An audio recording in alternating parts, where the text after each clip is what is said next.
নমস্কার বন্ধুরা, সৌমিত্স মম কিচেনে সবাইকে স্বাগত। আজকে দারুণ একটা রেসিপি নিয়ে চলে এসেছি। হাতে সময় কম থাকলে বা রান্না করতে ইচ্ছে না হলে এইভাবে এই রেসিপিটা বানিয়ে দেখতে পারেন। খেতে কিন্তু ভীষণই ভালো হয় আর বানাতেও খুব বেশি সময়ের প্রয়োজন হয় না। 10 মিনিটের মধ্যেই এই রান্নাটা কিন্তু রেডি হয়ে যায়। একবার হলেও বাড়িতে বানিয়ে দেখতে পারেন। খেয়ে কেমন লাগলো অবশ্যই আমাকে কমেন্ট করে জানাতে ভুলবেন না। চলুন রেসিপিটা শুরু করা যাক।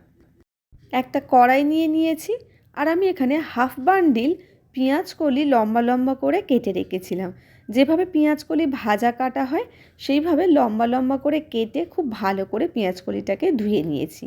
আর এইভাবে মাঝারি সাইজের দুটো আলু আমি পাতলা করে কেটে নিয়েছি।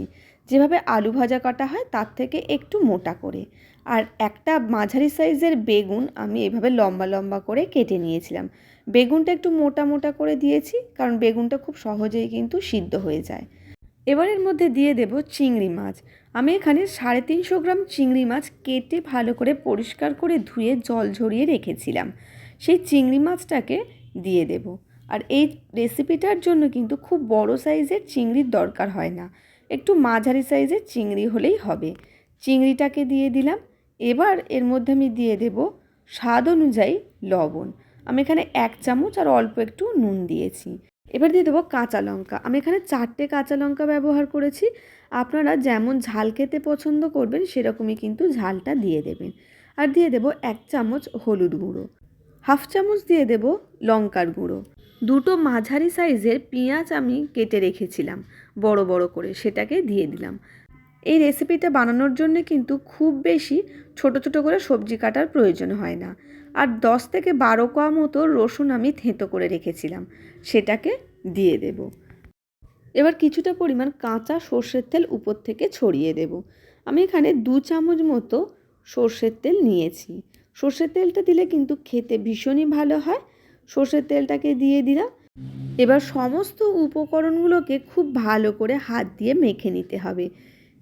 খুব ভালো করে কিন্তু সমস্ত উপকরণগুলো মিশিয়ে নিতে হবে, যাতে সমস্ত উপকরণগুলো সবজির সাথে খুব ভালো করে মিশে যায়। খুব ভালো করে সমস্ত উপকরণগুলো মিশিয়ে নিতে হবে। এইভাবে কিন্তু শীতের সবজি দিয়ে একবার হলেও বাড়িতে এই রেসিপিটা বানিয়ে দেখতে পারেন। খেতে ভীষণ ভালো হয়। আর খেয়ে কেমন লাগলো অবশ্যই কিন্তু আমাকে কমেন্ট করে জানাতে ভুলবেন না। আর এটা বানানোও কিন্তু ভীষণ সহজ আর খুব কম সময়ে এটা বানানোও হয়ে যায়। মাখানো হয়ে গেছে। এবার আমি এটাকে ঢাকা দিয়ে দেব। এবার কড়াইটাকে ওভেনের উপরে বসিয়ে 2 থেকে 3 মিনিট হাই ফ্লেমে জাল করে নেব। 2-3 মিনিট হাই ফ্লেমে জাল করে নেওয়ার পর এটার ঢাকনাটাকে খুলে নেব। কড়াইয়ের ঢাকনাটাকে খুলে নেওয়ার পর এটাকে নাড়িয়ে দিতে হবে। এইভাবে একটু নাড়িয়ে নিতে হবে। নাড়িয়ে নেওয়ার পর উল্টে পাল্টে দিতে হবে যাতে নিচেটা পুড়ে না যায়। একটু উল্টে পাল্টে দিয়ে দিলাম। দিয়ে এবার এটাকে আবারও ঢাকা দিয়ে দেব। ঢাকা দিয়ে আরও আমি এটাকে প্রায় 4 থেকে 5 মিনিট মিডিয়াম ফ্লেমে রান্না করে নেব। আর মাঝে মাঝে ঢাকনাটাকে খুলে একটু নাড়িয়ে দিতে হবে যাতে কোনোভাবে নিচেটা লেগে না যায়। এভাবে আমি 4 থেকে 5 মিনিট খুব ভালো করে রান্না করে নিয়েছি। আর মাঝে মাঝে আমি ঢাকনাটাকে খুলে নাড়িয়ে দিয়েছিলাম। রেসিপিটা একদম রেডি হয়ে গেছে। আমি ঢাকনাটাকে আবারও খুলে নিলাম। খুলে নিয়ে উপর থেকে একটু ধনেপাতা আর কাঁচা সর্ষের তেল ছড়িয়ে দিলাম। শেষে একটু কাঁচা সর্ষের তেল ছড়িয়ে দিলে খেতে কিন্তু বেশ ভালো হয়। একবার হলেও এইভাবে এই বাটি চচ্চড়ির রেসিপিটা বাড়িতে বানিয়ে দেখতে পারেন। গরম ভাতে কিন্তু আর কিছুরই প্রয়োজন হবে না। আর খেয়ে কেমন লাগলো অবশ্যই কিন্তু আমাকে কমেন্ট করে জানাতে ভুলবেন না। আশা করছি আমার এই বাটি চচ্চড়ির রেসিপিটা আপনাদের ভালো লাগবে। ভালো লাগলে অবশ্যই বন্ধুদের মধ্যে শেয়ার করবেন। ধনেপাতা আর কাঁচা সর্ষের তেল দিয়ে 1 মিনিট মতো খুব ভালো করে নাড়িয়ে নিলাম। এবার চিংড়ির এই বাটি চচ্চড়িটা একটা পাত্রে আমি নামিয়ে নেব।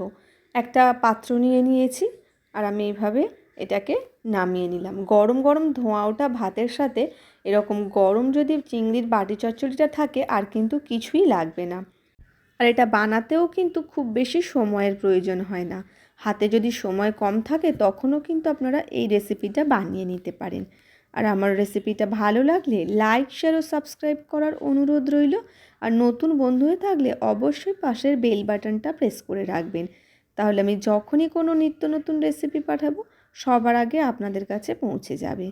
আর আমার চ্যানেলে আরও অনেক রেসিপি আছে, চাইলে আপনারা সেগুলোও দেখে নিতে পারেন। ভালো থাকবেন, সুস্থ থাকবেন। আবারও দেখা হবে অন্য কোনো দিন অন্য কোনো রেসিপি নিয়ে। ধন্যবাদ।